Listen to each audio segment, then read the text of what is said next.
In today's video, I'm going to teach you how to add GST in Zoho Invoice.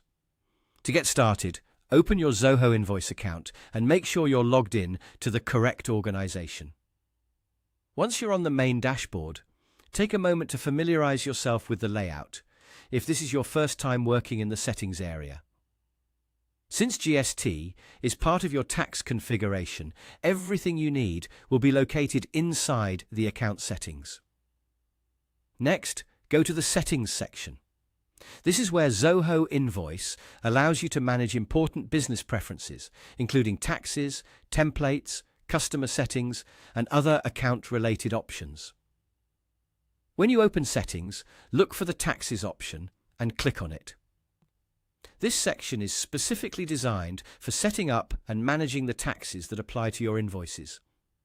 Inside the Taxes area, you'll see the option to enable GST. Toggle GST on to begin the setup. This tells Zoho Invoice that you want to use GST in your invoicing workflow. After turning it on, you'll need to enter the necessary details requested on the screen. These details are important because they determine how GST will appear and be calculated on your invoices, so make sure the information is accurate before moving forward. Once you've entered everything required, click Save.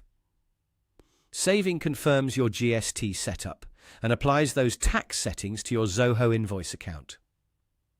After this, GST should be available for use when creating or editing invoices, depending on how your account and tax preferences are configured.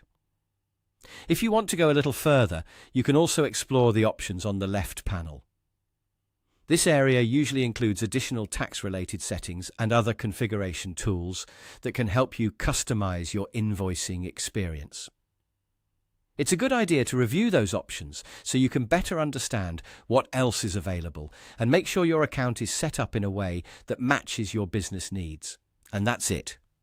That's how you add GST in Zoho Invoice.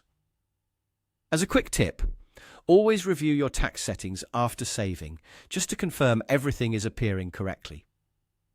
This can help avoid mistakes later when sending invoices to customers. Thanks for watching, and I'll see you in the next video.